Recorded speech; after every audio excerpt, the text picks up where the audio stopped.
Cette émission pourrait contenir du langage vulgaire, de la violence, de la nudité, de la sexualité ou des scènes d'horreur qui pourraient offenser certains téléspectateurs.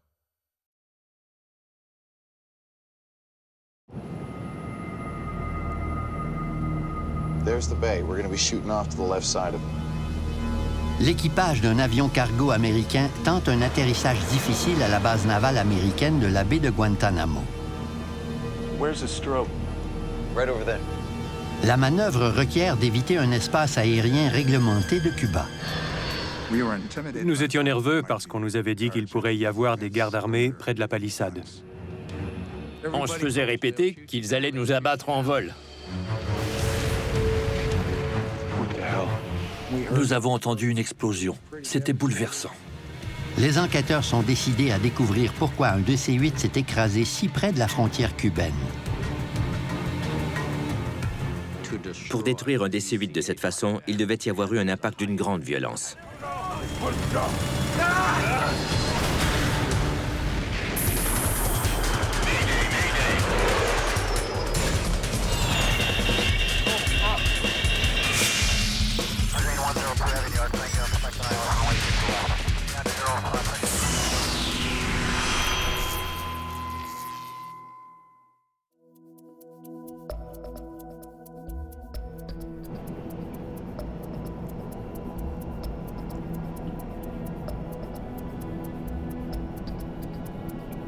Isolée, la base navale américaine de la baie de Guantanamo est située à l'extrémité de l'île communiste de Cuba. Le sous-chef du service d'incendie, Frank Krupa, et quelques pompiers en formation se préparent pour un entraînement de sécurité. C'était une journée de service typique, comme dans bien des casernes. Pour l'entraînement, nous nous tenions prêts à réagir au son de l'alarme.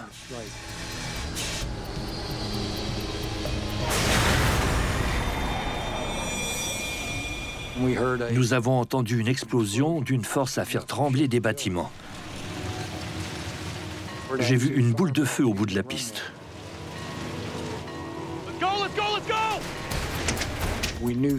En voyant qu'il y avait eu un accident, nous avons sauté dans le camion. On savait qu'un DC-8 devait atterrir vers 17 heures. Le DC-8 était un avion cargo comptant habituellement 3 membres d'équipage à son bord.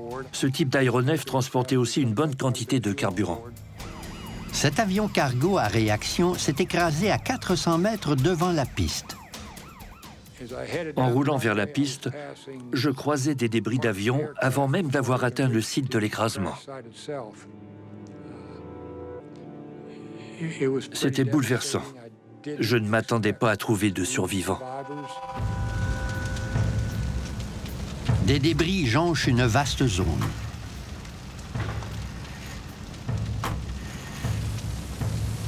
Quelque chose attire le regard de Frank Krupa. Une section de l'avion est miraculeusement intacte. J'ai vu qu'il s'agissait du poste de pilotage, soit la section avant de l'aéronef. Elle s'était séparée du fuselage principal. J'ai décidé de m'approcher pour voir ce qu'il en restait. Le nez de l'avion était à l'envers et sérieusement endommagé. À son plus grand étonnement, le pompier entend des signes de vie. J'ai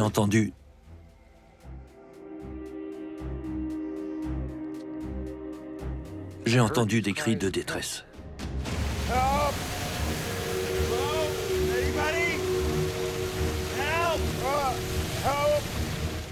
À travers la paroi, je pouvais entendre les gémissements de l'équipage. Quelqu'un avait survécu.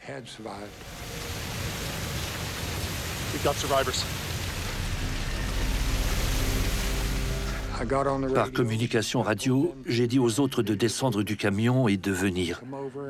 Il y avait des survivants auxquels porter secours. Frank Krupa se ferait un chemin jusqu'au poste de pilotage accidenté. Il y avait une ouverture au bas du poste de pilotage.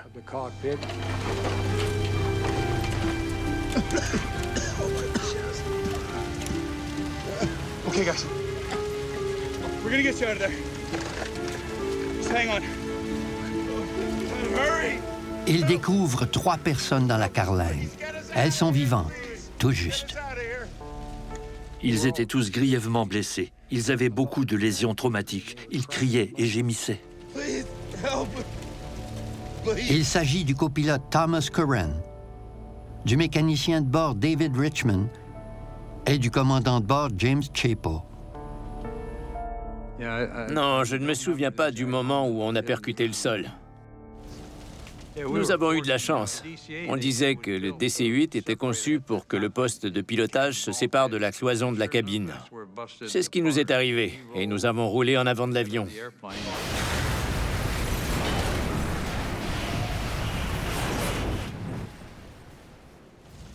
Tom, I'm here, Jim. Can you move?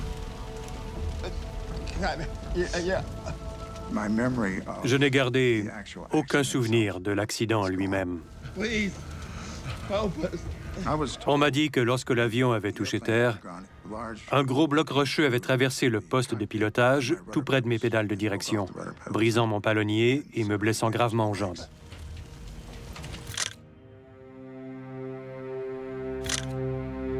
L'impact et le feu ont entièrement détruit le DC-8. Les 3 survivants sont transportés vers un hôpital de Miami.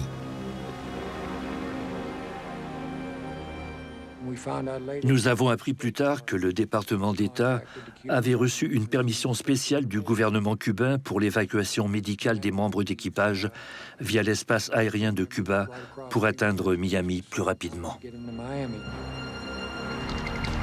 Quelques heures à peine après l'accident, une équipe d'enquêteurs du Conseil national de la sécurité des transports est en route vers Guantanamo. On a été avisé qu'il y avait eu un écrasement près de la base de Guantanamo. En 1993, la baie de Guantanamo comprend une petite base navale américaine entourée d'un territoire cubain communiste. Les États-Unis ont gardé le contrôle de la dite base, même après la révolution communiste de 1959. Est-ce que Cuba avait joué un rôle dans l'écrasement?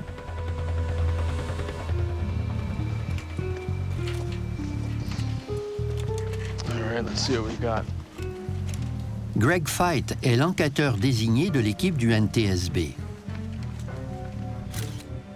Il sait que l'avion cargo accidenté est un DC-8 exploité par un transporteur américain. L'avion appartenait à l'entreprise American International Airways, elle-même détenue par la compagnie Connie Kalita Inc. L'appareil effectuait le vol numéro 808. L'étendue des dégâts laisse l'enquêteur désigné bouche bée. C'est toujours aussi effrayant de voir une machine aussi splendide réduite en morceaux.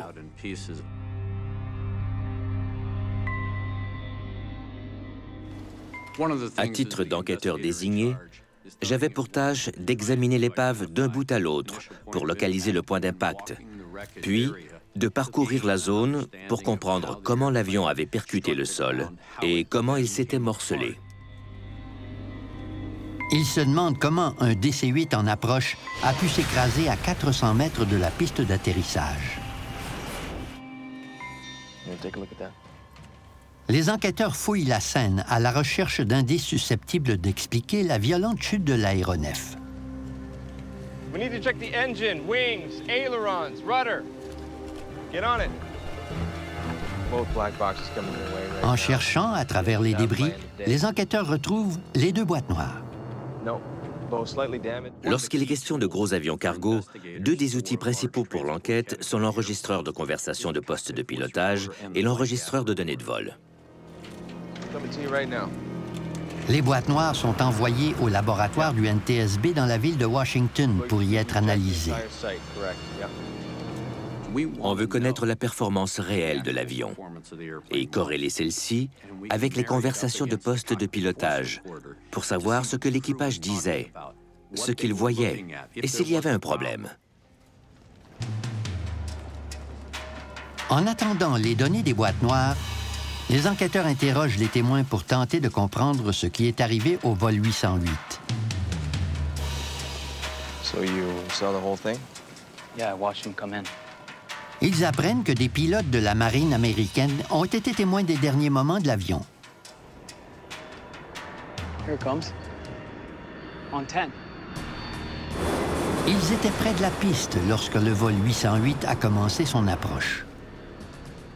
Par chance, l'équipage de C-130 était sur place.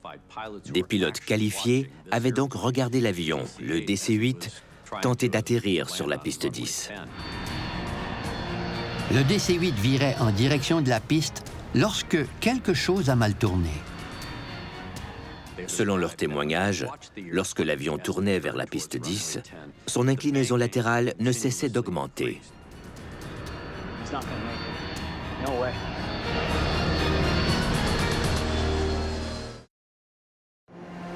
À Guantanamo, des pilotes de la marine américaine qui regardent l'approche du vol 808 constatent que quelque chose ne va pas. Come on, level off, man, level off. Normalement, il ne faut pas tourner à plus de 10 ou 20 degrés lors d'une approche finale. À leur grand étonnement, ils ont vu l'avion passer de 30 degrés à 40, 50, puis 60 degrés, ce qui les a étonnés. Puis, ils ont vu les ailes atteindre 90 degrés par rapport à la ligne d'horizon. L'avion a piqué du nez juste avant de s'écraser.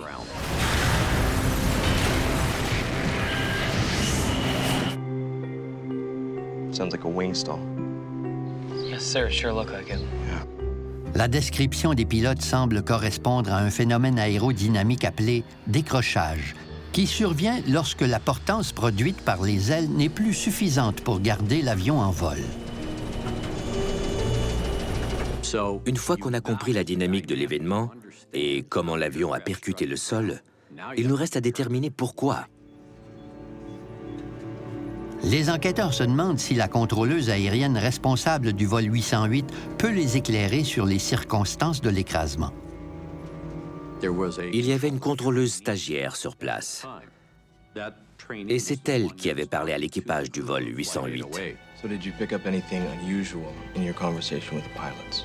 Everything seemed fine. Guantanamo, this is Connie 808. Connie 808, Guantanamo, go ahead. Well, except for one thing. What was that? Les enquêteurs apprennent que 12 minutes avant l'écrasement, en approchant de l'île, les pilotes du vol 808 ont communiqué avec le contrôle aérien pour émettre une curieuse requête. Connie 808 requesting, we'd like to make the approach for 10 this afternoon. Connie 808, understand you'd like runway 10? That's affirmative, runway 10. Les pilotes demandent un changement de piste. Le contrôle aérien accepte généralement qu'un équipage choisisse une piste d'atterrissage, puisque cette demande est parfois basée sur le régime des vents ou sur toute autre condition météorologique, voire sur un espace aérien réglementé. L'aéroport de Guantanamo compte une seule piste sur laquelle l'atterrissage peut s'effectuer dans les deux directions.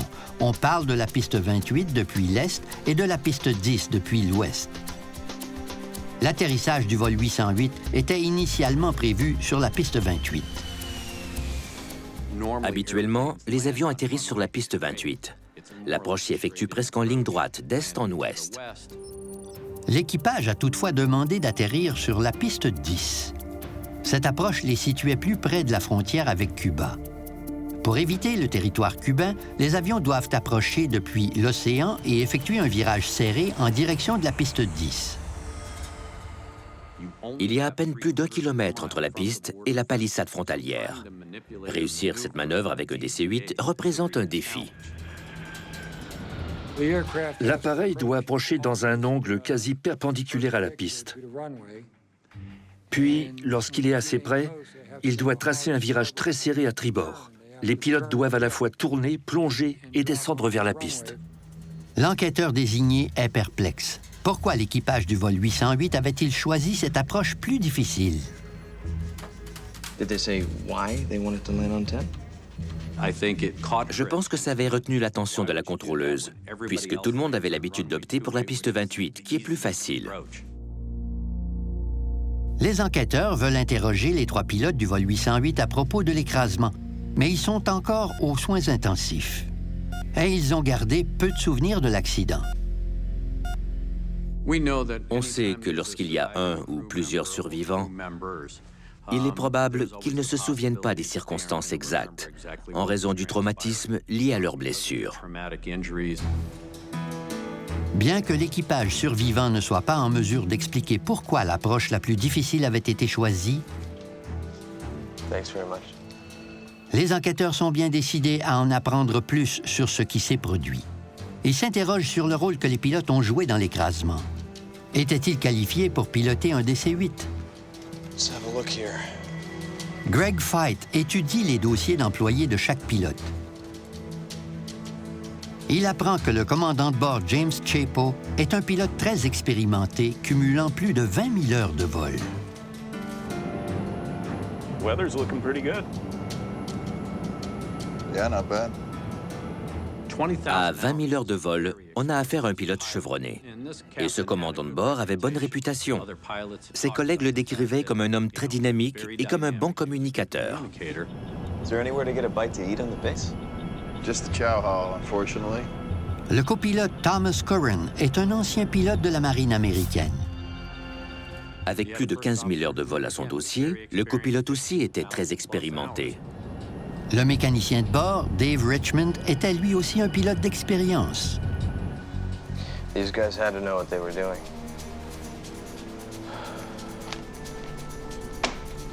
Doesn't make any sense. Greg Feit se demande comment un équipage aussi qualifié avait pu permettre à l'avion de s'incliner autant. Aux yeux d'un enquêteur en accident aérien, 3 pilotes cumulant autant d'heures de vol sont parfaitement capables de piloter leur aéronef. Une question s'impose. Où ont-ils échoué? Étant donné leur expérience, comment se fait-il qu'ils n'aient pas réussi leur atterrissage? Les enquêteurs ne comprennent toujours pas ce qui a causé l'écrasement du vol AIA 808 à la base navale de la baie de Guantanamo. Sachant que l'équipage était hautement qualifié, ils s'interrogent maintenant sur le fonctionnement de l'aéronef. Let's bring it up, please. Un enquêteur doit toujours garder l'esprit ouvert et s'avère souvent suspicieux de nature. Ce qui fait que, pour ma part, j'évalue beaucoup de théories différentes. Mais nul n'est exclu tant et aussi longtemps que les faits ne prouvent pas qu'elle est impossible. Greg Feit a enfin accès aux précieuses données de vol numérique de l'avion. Il utilise ces données pour recréer sa trajectoire de vol exacte.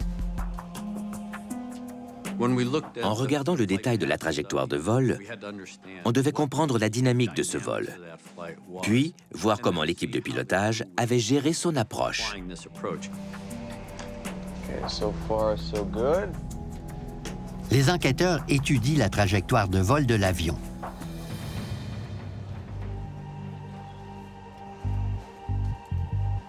Okay, let's see the proper approach.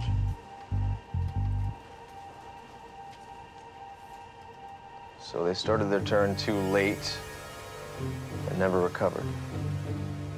Le virage raté signifie que l'équipage du vol 808 devait augmenter continuellement l'inclinaison de l'avion afin de s'aligner avec la piste. Le pilote a augmenté l'inclinaison pour rétablir son virage et aligner son avion. Mais la forte inclinaison latérale réduit grandement la capacité de sustentation de l'avion. En inclinant un avion à 45 ou 60 degrés, la portance produite pour garder l'avion dans les airs est compromise, puisque la surface à l'air n'est plus dirigée vers le haut, mais sur le côté. Puis, l'avion tombe soudain en décrochage aérodynamique à un moment totalement inattendu. Et comme l'avion est près du sol, l'altitude n'est pas suffisante pour permettre des manœuvres de reprise. La simulation a soulevé de nouvelles interrogations pressantes. Why did they start that turn so late? Greg Feit veut aussi savoir pourquoi ils n'ont pas abandonné une approche qui se déroulait aussi mal. Nous étions tous surpris qu'un équipage manœuvre un appareil de cette taille à si basse altitude. L'enregistrement de postes de pilotage est enfin prêt. C'est le dernier espoir des enquêteurs pour résoudre le mystère. Ils obtiennent une nouvelle piste en écoutant l'enregistrement. Okay, let's get started. On ne pouvait plus compter sur l'équipe de pilotage pour nous renseigner. C'est pourquoi l'enregistreur de conversation de poste de pilotage était devenu aussi essentiel. Il pourrait répondre aux questions en suspens. Et ce qu'il révèle est extraordinaire. Connie 808, you're required to remain within the airspace designated by strobe light. Roger, we'll look for the strobe light, Connie 808. Les enquêteurs entendent la contrôleuse aérienne discuter d'un feu à éclat avec l'équipage du vol 808. So what do we know about this strobe they keep talking about? Ils étudient la carte de navigation de l'aéroport de Guantanamo. There it is. Ils apprennent qu'un feu à éclat indique la base de la palissade érigée à la frontière cubaine. Durant l'approche vers la piste 10, certains repères visuels servent à guider les pilotes afin qu'ils s'alignent avec la piste tout en évitant l'espace aérien réglementé. L'un de ces repères était un feu à éclat à haute intensité installé près de la palissade cubaine. Are they giving us 2-8? Yeah, if it's available. Les enquêteurs entendent l'équipage parler d'atterrir sur la piste 28, soit la plus facile d'accès. Ils s'étaient initialement alignés sur la piste 28. So why did they switch to 10? How to make that 1-0 approach? Just for the heck of it and see how it is. If we miss it, we'll just come back around and land on 2-8. Okay. Stop the tape. For the heck of it? That's why he's landing on runway 10? Greg Fight est surpris par la décision du commandant de bord d'atterrir sur la piste 10. Le commandant de bord a émis un commentaire du style « Pourquoi ne pas essayer à la piste 10 juste pour le plaisir? On ne peut pas effectuer des manœuvres juste pour le plaisir avec un avion de cette taille. On ne s'attendait pas à ça. » Les enquêteurs apprennent qu'aucun des pilotes n'avait déjà atterri à Guantanamo dans un DC-8. Ils se demandent si le commandant savait que la piste 10 exigeait une approche plus difficile que la piste 28. Ils étudient les procédures du transporteur aérien. They had to watch a video. That's it. En raison de la difficulté de cet atterrissage à Guantanamo, les pilotes militaires devaient suivre une formation spéciale pour atterrir sur la piste 10. Mais la compagnie AIA exigeait seulement des pilotes civils qu'ils visionnent une courte vidéo. Exercise extreme caution when landing on runway 10. Le commandant de bord et le copilote avaient tous deux visionné la vidéo de formation au cours de l'année précédente. Align your base leg just to the right of the strobe beacon. This beacon identifies the U.S.-Cuban boundary beginning at the shoreline. La piste 10 offrait un atterrissage unique. C'est pour cette raison que l'aéroport était classé parmi les aérodromes à statut spécial. Il fallait une formation particulière. Let's keep going. Les enquêteurs savent maintenant pourquoi les pilotes avaient choisi la piste 10, mais ignorent toujours pourquoi ils n'avaient pas abandonné leur approche ratée. There's the airport straight ahead. Huh? Greg Fight constate qu'alors que le vol 808 approche de Guantanamo, le commandant de bord a de la difficulté à repérer l'aéroport.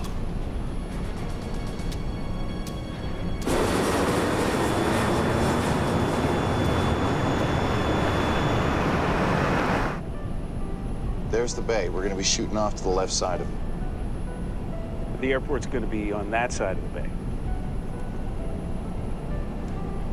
We're gonna come back around and hang it right. Yeah, that's right. L'équipage doit constamment lui rappeler son emplacement. Avant de commencer la dernière étape de l'approche vers la piste, il peinait à repérer l'aéroport. Wonder if that's the airport right there, straight ahead of us. That is the airport straight ahead of us.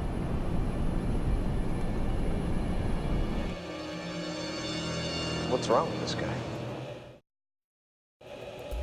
Wonder if that's the airport right there, straight ahead of us. That is the airport straight ahead of us. Captain seems out of it. En écoutant l'enregistreur de bord du vol 808, les enquêteurs ne comprennent pas pourquoi les pilotes poursuivent leur approche désastreuse au lieu de remettre les gaz pour aller atterrir sur la piste 28, qui est plus facile d'accès. You're at 1,400 feet. You want to get all dirty and slow down and everything? Oh, I will, yeah. Le copilote dit au commandant qu'il vole assez bas pour déployer les volets et le train d'atterrissage qui ralentiront l'avion pour l'approche. Je me souviens qu'en approchant de la ligne du rivage, nous étions nerveux parce qu'on nous avait dit qu'il pourrait y avoir des gardes armés près de la palissade. Pour éviter l'espace aérien de Cuba sur la gauche, l'avion doit effectuer un virage serré à droite. The runway's right there, man. Yeah, I got it. Yeah, I got it.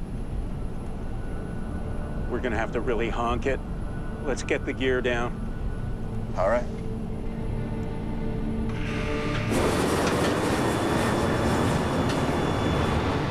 L'équipage semble de plus en plus nerveux et rappelle au commandant de bord de préparer l'avion pour l'atterrissage.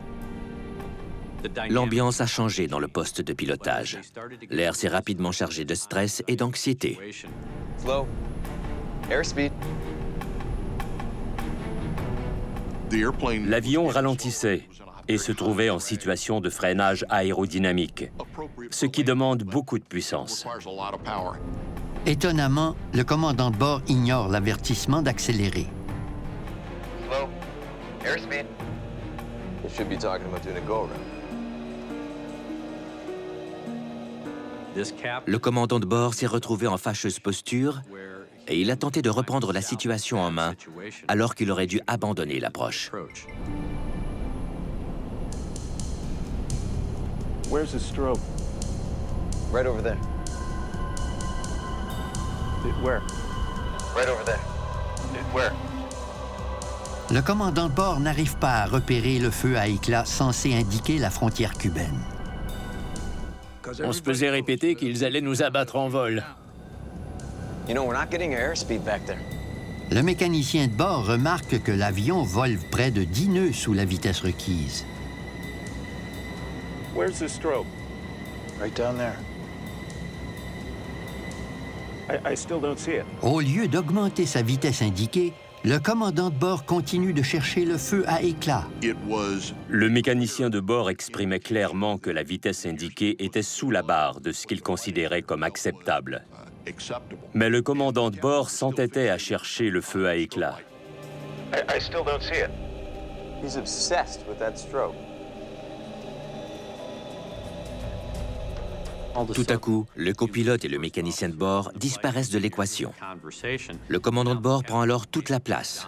Il devient indépendant dans le poste de pilotage et décide qu'il va faire ceci ou cela, qu'il doit tenter de trouver le feu à éclat. Oh hell, we're never gonna make this. Le mécanicien de bord s'aperçoit que le DC-8 n'est pas bien aligné pour l'atterrissage. Do you think you're gonna make this? Yeah. If I can catch the strobe light.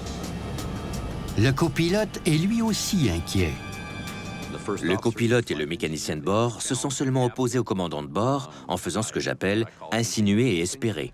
Ils ne faisaient que demander « Croyez-vous que vous pouvez réussir ?» Yeah, if I can catch that strobe light. Yeah, if I can catch that strobe light. Mais le commandant de bord ne comprend pas le message. L'équipage se divise alors en 3 pilotes distincts, dont 2 qui n'aiment pas ce qui se passe. Ils ne l'expriment toutefois jamais ouvertement, ni en disant ce qui leur déplaît, ni en proposant autre chose. Le DC-8 amorce son important virage final.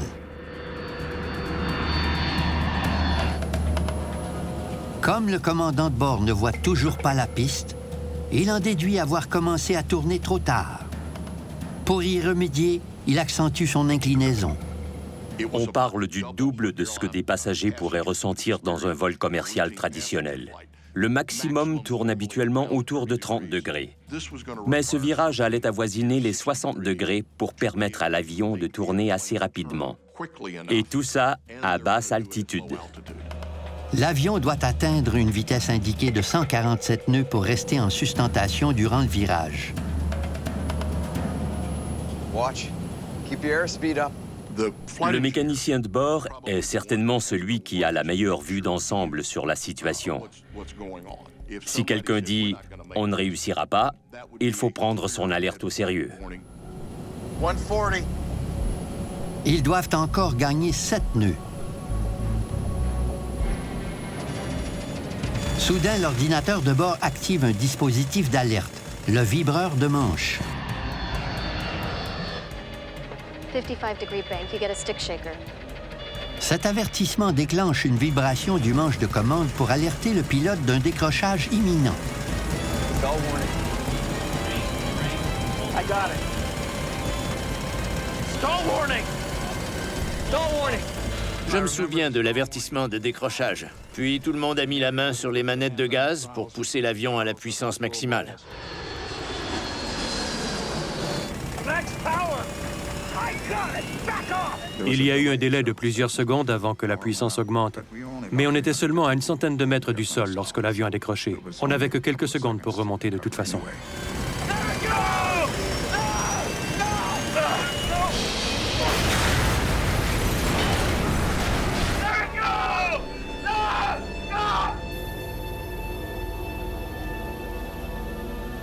He completely tuned out his crew. Les enquêteurs sont sidérés par l'étrange comportement du commandant de bord, par son hostilité, par sa fixation sur le feu à éclat et par son refus de tenir compte des avertissements de son équipage. On savait qu'il y avait eu de mauvaises décisions dans ce poste de pilotage. On savait aussi que certains comportements avaient fait surface durant les dernières étapes de l'approche et que la communication s'était rompue. La question était de savoir pourquoi. Les nouvelles preuves ramènent les projecteurs sur les pilotes du vol 808. Les enquêteurs devront regarder plus loin que leur dossier reluisant pour voir ce qu'ils peuvent déceler. Okay, let's find everything we can out about these guys. Greg Feit étudie les tableaux de service et carnets de vol des pilotes de l'équipage du DC-8 de AIA dans l'espoir de découvrir des indices quant au comportement singulier des 3 hommes. Lorsqu'on étudie la performance d'une équipe de pilotage, on remonte habituellement jusqu'à 72 heures en arrière. Qu'avait fait chaque pilote dans les 72 heures précédant le vol? On s'attarde à leur temps libre, au temps passé en service, ainsi qu'au type de vol effectué juste avant l'accident. L'enquêteur désigné apprend que la veille de l'écrasement, les pilotes avaient décollé de l'aéroport Dallas-Fort Worth à minuit et volé toute la nuit. Ils avaient traversé le pays avant de revenir à Atlanta, leur aéroport de base, juste avant 8 heures. Lorsque la majorité des gens dorment au moment où un pilote travaille, on parle d'un vol de nuit. Les vols de fret sont souvent nocturnes.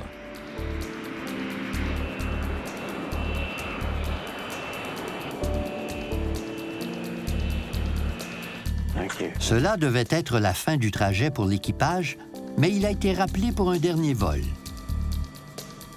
Guantanamo Bay, here we come. Nothing more I'd rather do. I can think of a few things. À ce stade, les membres de l'équipage étaient tous éveillés depuis environ 15 heures. Au cours des 48 dernières heures, le commandant de bord n'avait eu que 7 heures de sommeil. Je n'étais pas particulièrement enthousiaste à l'idée de voler encore 7 ou 8 heures. J'aurais de loin préféré rentrer à la maison pour profiter d'une bonne nuit et d'un bon repas.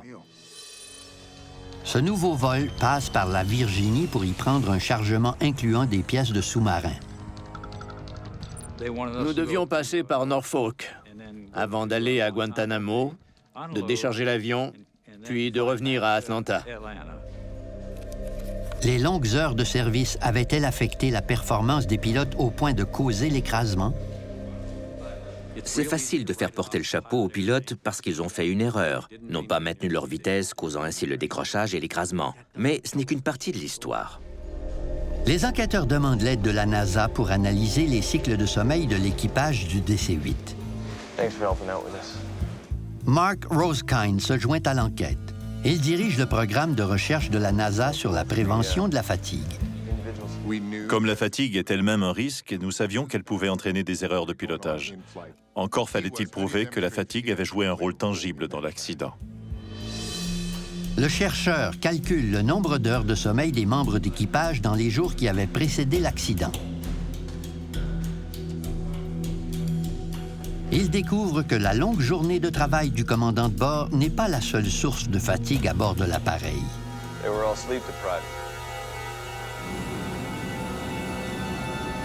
L'équipage tout entier avait un manque de sommeil accumulé lors des 2 nuits de service qui avaient précédé l'écrasement. Gear up. Tom.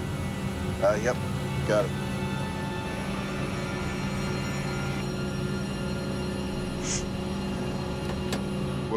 Les heures de sommeil perdues s'accumulent pour former ce qu'on appelle le déficit de sommeil.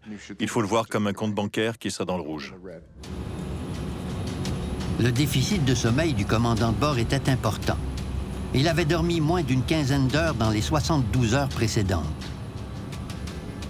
L'horloge biologique des pilotes, aussi appelée rythme circadien, augmente l'effet de la fatigue et du manque de sommeil. Notre cerveau comprend une horloge qui régit notre corps sur un cycle de 24 heures. Dès qu'un humain altère ce cycle, comme en travaillant de nuit et en dormant durant le jour, il s'oppose à sa propre biologie. Et ce n'est pas sans conséquence. Le fait de voler la nuit et de dormir durant la journée avait complètement déréglé le rythme circadien des pilotes. Connie 808, understand you'd like runway 10? That's affirmative. Runway 10. Mark Rosekind évalue que les effets de ce dérèglement auraient été ressentis le plus intensément entre 15 et 17 heures, soit précisément lorsque le vol 808 approchait de Guantanamo. Toutes vos aptitudes sont dégradées ou affaiblies par la fatigue. Votre mémoire, votre prise de décision, votre vigilance, votre réactivité, vos aptitudes à communiquer, etc. Chacune de ces facultés est potentiellement affaiblie de 20 à 50%.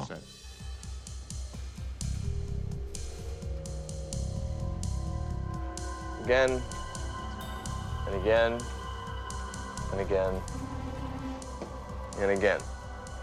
Le commandant de bord montrait les signes de fatigue les plus évidents. L'un des symptômes est une fixation cognitive. Il était obsédé par le feu à éclat. Where's the strobe? Right over there. Where? Je dois juste trouver le feu à éclat, je dois juste le trouver. Oh, hell. We're never gonna make this. Huh? Les 3 pilotes souffraient des conséquences d'une fatigue accumulée en raison de leur service prolongé, de leur déficit de sommeil et de leur rythme circadien déréglé. Un seul pilote fatigué peut nuire à l'équipage, mais les 3 hommes souffraient d'un déficit de sommeil au moment de l'écrasement. La découverte des enquêteurs soulève une question troublante. Pourquoi un équipage privé de sommeil et souffrant de cette fatigue avait-il accepté de voler vers Guantanamo à la dernière minute? Après un long rétablissement à l'hôpital, les pilotes du vol 808 grièvement blessés sont enfin aptes à être interrogés par les enquêteurs. Ces derniers auront enfin la chance d'entendre le témoignage tant attendu de l'équipage. I was tired. We were all tired. You didn't have to accept the flight. Technically, no, but we didn't really have a choice. En refusant un vol, on risquait d'avoir des ennuis avec notre patron. Donc, on a tous décidé d'accepter le vol. L'industrie du transport de marchandises est reconnue pour son intransigeance. Les équipes de pilotage sont régulièrement poussées jusqu'aux limites de leur temps de service. C'est un contexte quasi militaire où le travail à réaliser prime sur tout le reste. Cette philosophie devient carrément une culture d'entreprise. Les pilotes eux-mêmes se mettent à penser ainsi et à croire que le travail doit être fait coûte que coûte. Pourquoi? Par peur d'être intimidés, de perdre leur emploi, de se faire dire « si tu ne le fais pas, on trouvera quelqu'un qui le fera ».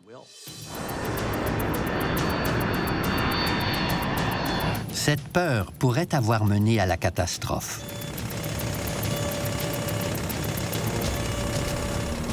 Stall warning. I got it. Stall warning! Stall warning! Max power! I got it! Back off! There it goes! À la fin, tout s'est déroulé très vite. Nous volions trop bas et nos réactions étaient trop lentes. J'aurais dû passer les commandes à Tom, mais j'avais déjà perdu tous mes moyens.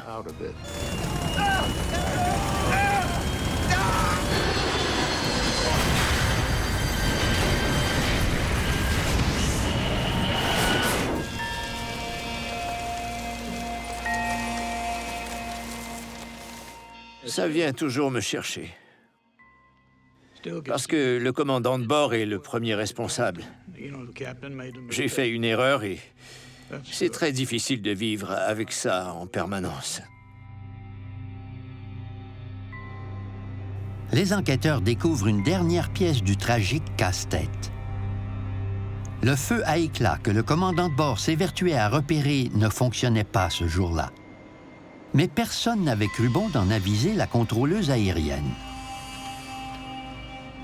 Elle ne leur a jamais dit qu'il était non fonctionnel. Ils cherchaient donc quelque chose qui n'existait pas. Puis, en apercevant un reflet de lumière au loin, ils ont cru voir le feu à éclat. Il s'agissait du toit en aluminium de bâtiment, mais eux croyaient avoir trouvé le feu. Dans son rapport final sur l'écrasement du vol AIA 808, Greg Feit insiste sur le rôle central joué par la fatigue. L'accident survenu à Guantanamo avec cet équipage venait d'établir un précédent. C'était le premier accident d'aviation commerciale causé par la fatigue. La fatigue n'avait pas seulement contribué à cet écrasement, elle l'avait causé, et l'industrie s'y est intéressée.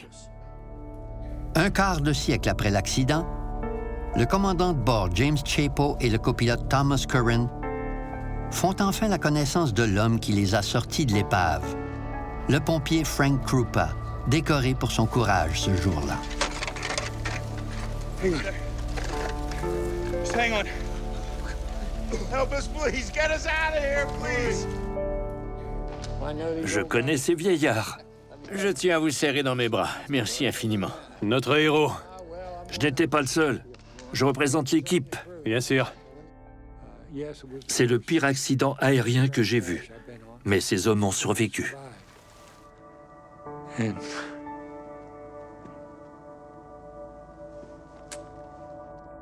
Malgré la perte de sa jambe droite, le copilote Thomas Curran a repris le pilotage. Il est ensuite devenu enquêteur pour le NTSB. Je vis avec un inconfort constant. Chaque pas que je fais me rappelle l'accident.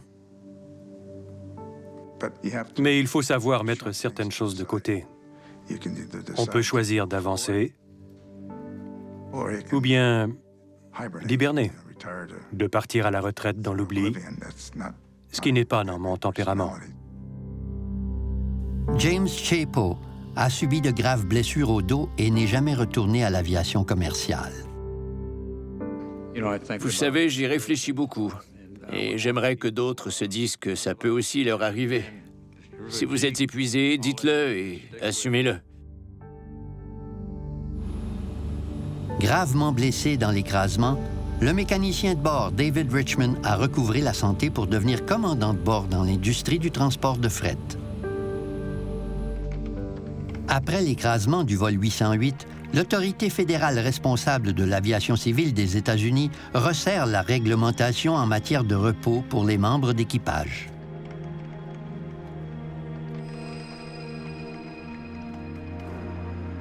Elle mandate aussi les compagnies aériennes de tenir compte des plus récentes études pour gérer le temps de repos des pilotes. Aujourd'hui, les limites du temps de service se basent davantage sur la science. En tant qu'industrie, nous avons fait des progrès à ce chapitre. Mais on peut toujours faire mieux, et on devrait.